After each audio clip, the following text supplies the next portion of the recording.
So welcome back all of you. I welcome you on your very own YouTube channel Manoj Jangir classes.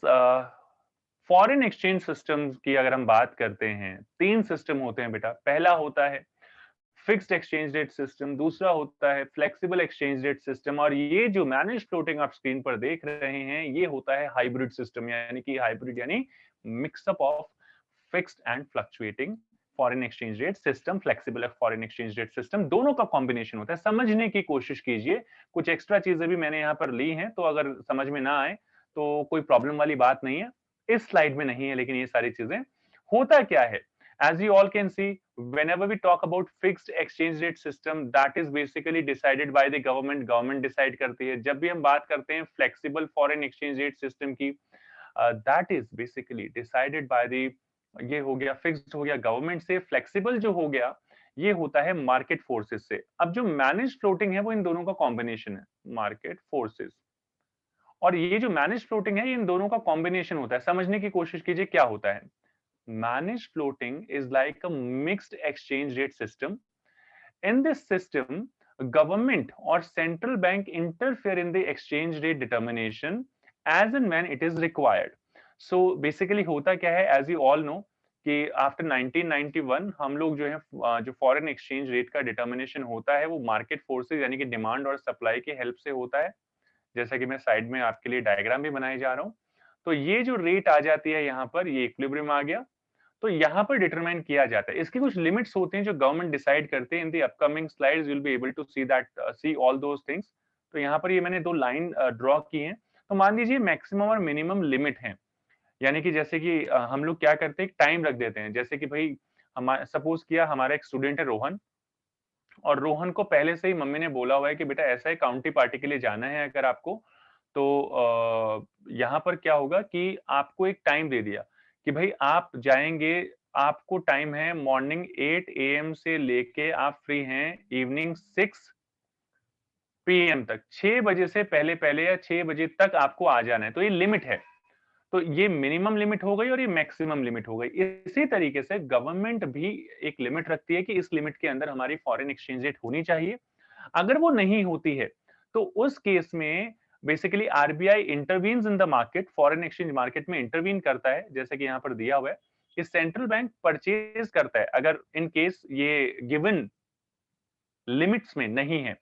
Purchase कर सकता है और cell कर सकता है फॉरेन करेंसी को और एक्सचेंजेस को in the foreign exchange market, यानी कि इसकी सप्लाई और डिमांड को इंपैक्ट कर सकता है according to the given condition. कि कंडीशन क्या है उसके अकॉर्डिंग ये एक्ट करता है, ताकि कुछ लेवल तक, मतलब कुछ लेवल अगर मैं बोलूं तो 0.25 रुपीज तक जो है ये फॉरेन एक्सचेंज रेट को इंपैक्ट कर सकता है। या तो आप पॉजिटिव या नेगेटिव दोनों में से कुछ भी मान के ले चलें, पॉजिटिवली भी और नेगेटिवली भी। तो इससे ज्यादा आप इसको इंपैक्ट नहीं कर सकते। तो एक तरीके से आप देख सकते हैं that we left the foreign exchange rate on market forces, but whenever it is required तो आरबीआई मार्केट में, फॉरेन एक्सचेंज मार्केट में इंटरवीन करता है, सिक्योरिटीज को परचेज कर सकता है, फॉरेन एक्सचेंजेस को परचेज कर सकता है या फिर सेल कर सकता है इन अ पर्टिकुलर सिचुएशन। मतलब डिपेंड करता है कि किस तरीके की सिचुएशन जो है वो इकोनॉमी में है। Most of the time government fixes the limit, ज्यादातर जो है गवर्नमेंट लिमिट फिक्स करती है। In between limits exchange rate is free. अब यहाँ पर आप अगर लिमिट्स के बीच में सारा एक्सचेंज रेट रहता है तो कोई प्रॉब्लम वाली बात नहीं है, but when exchange rate try to cross limits then government start interfering. अगर उन लिमिट्स के ऊपर या नीचे रेट चला जाता है तो उस केस में गवर्नमेंट मार्केट में इंटरवीन करती हैं और उसको इम्पैक्ट करने की कोशिश करते हैं ताकि वो विद इन गिवन लिमिट्स ही रहे। अब आप जैसे यहाँ पर देख सकते हैं, ये डायग्राम मैंने बनाया है। काफी सारी बुक्स में आपको इस तरीके का डायग्राम नहीं मिलेगा, क्योंकि मैं फिर से यही चीज कहना चाहूंगा कि देखिए थोड़ा सा आउट ऑफ सिलेबस है टॉपिक। तो आप बहुत ज्यादा अगर आपको समझ में नहीं आया है तो कोई प्रॉब्लम वाली बात नहीं है। ये यहाँ पर आपकी मैक्सिमम लिमिट है, ये आपकी मिनिमम लिमिट है, जो मैंने रोहन का एग्जांपल देके आपको समझाया था कि बेटा मॉर्निंग 8 AM से लेके 6 PM तक आप फ्री हो। अगर इस गिवन पीरियड में आप कहीं पे जाते हो कोई प्रॉब्लम नहीं है, लेकिन जैसे ही आप इसको क्रॉस कर जाते हो फिर प्रॉब्लम है। तो यहाँ पर भी ये जो रेड लाइंस आपको दिखाई दे रही हैं, तो यहाँ पर अगर गवर्नमेंट यहाँ पर जो फॉरेन एक्सचेंज रेट है, जैसे कि आप देख रहे हैं ये लाइन आ रही है, ये वेरी कर रही है, वेरिएशंस आ रही हैं अलग अलग लेवल पर। जैसे ही आप क्रॉस करते हैं यहाँ पर या फिर यहाँ पर, जैसे आप क्रॉस करते हैं मिनिमम या मैक्सिमम लेवल को, तो उस केस में इन लिमिट्स को क्रॉस करने के बाद गवर्नमेंट इंटरफेयर करती है और वो कोशिश करती है कि विद इन गिवन लिमिट्स ही जो फॉरेन एक्सचेंज रेट है वो रहे। किस तरीके से इम्पैक्ट होता है, क्या इम्पैक्ट होता है, ये बहुत ज्यादा डिटेल में हम बात नहीं करेंगे क्योंकि हमारे सिलेबस में ये सारी चीजें नहीं है। तो सिर्फ मैनेज फ्लोटिंग के बारे में मैंने आपको बताया। और इसके बाद अगर हम लोग बात करें, पहले भी मैं बता चुका हूँ फॉरेन एक्सचेंज मार्केट के बारे में। तो foreign exchange market is that market जहां पर करेंसीज जो हैं डिफरेंट कंट्रीज की जो है परचेज या सेल की जाती हैं, कन्वर्ट किया जाता है। कन्वर्जन जो है अलग अलग करेंसीज का होता है। रुपीज कन्वर्ट हो सकते हैं डॉलर्स में, यूरोज में, यूरोज में, येन वगैरह, दिनार, दिरहम, जो भी जिस तरीके की है, या फिर डॉलर कन्वर्ट हो सकते हैं यूरो में, या जो भी करेंसी है। तो एक कंट्री की करेंसी दूसरी कंट्री की करेंसी में कन्वर्ट की जाती है इस मार्केट में। It does not have physical existence, जैसे हम मार्केट में जाते हैं और खरीद लेते हैं, इस तरीके का एग्जिस्टेंस यहाँ पर फॉरेन एक्सचेंज मार्केट का नहीं रहता है। फॉरेन एक्सचेंज मार्केट जो है वो दो टाइप्स के होते हैं। कौन कौन से? यहाँ पर ये दो टाइप्स आपको दिख ही रहे हैं। तो there are two types of foreign exchange market, यहाँ पर आप देख सकते हैं। ये उनके नेचर, ये जो जिस तरीके से ऑपरेट करते हैं उसके अकॉर्डिंग इनको नाम दिया गया है। स्पॉट मार्केट, हाथों हाथ करंट जो स्पॉट रेट होती है उसके ऊपर फॉरेन एक्सचेंजेस को खरीदा जाता है या फिर बेचा जाता है। जैसे कि आप कहीं पे भी मार्केट में जाते हैं, आपने कहा अंकल पेन चाहिए, पेन जो है वो 10 रुपए का है, आज 10 रुपए का है, आपने 10 रुपए का पेन परचेज किया, जिस रेट पे परचेज किया उसको स्पॉट रेट बोला जाता है, करंट रेट बोला जाता है। तो अगर आप फॉरेन एक्सचेंज की बात करें तो उसको spot rate of foreign exchange, current rate of foreign exchange बोलेंगे। तो उसको स्पॉट मार्केट में ये सारी चीजें होती हैं। दूसरा यहाँ पर आएगा फॉरवर्ड मार्केट। फॉरवर्ड मार्केट जिसमें फ्यूचर ट्रांजेक्शन होती हैं। आज आप डिसाइड करेंगे, फ्यूचर ट्रांजेक्शन्स जिसमें होती हैं, ट्रांजेक्शन्स ट्रांजेक्शन्स जो है यहाँ पर होती हैं।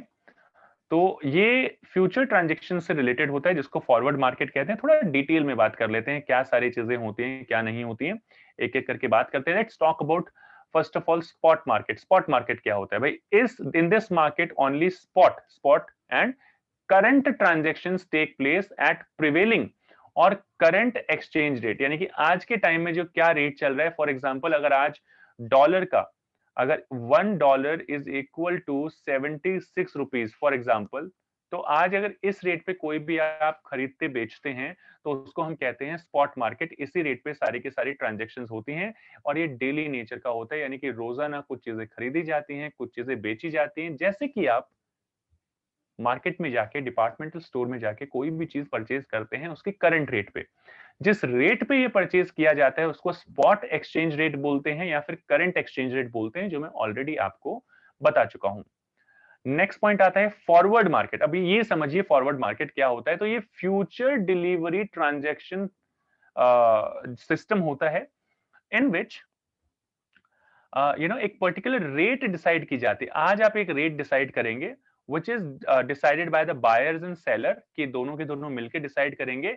और ये आज एक रेट डिसाइड कर लेंगे। जैसे मैं एग्जांपल दे रहा हूं कि $1 इज इक्वल टू, लेट से दोनों ने डिसाइड किया कि 72 रुपीज, और आपस में दोनों ने एक बायर है, बायर को ले लिया हमने बी के नाम से, और एक सेलर है, सेलर को ले लिया हमने एस के नाम से। तो बी और एस दोनों के दोनों डिसाइड करते हैं कि मैं, बायर कहता है मैं 72 के हिसाब से आपसे ये जो है करेंसी खरीदूंगा, और ये कब खरीदूंगा? ये मैं खरीदूंगा लेट से किसी फ्यूचर डेट में।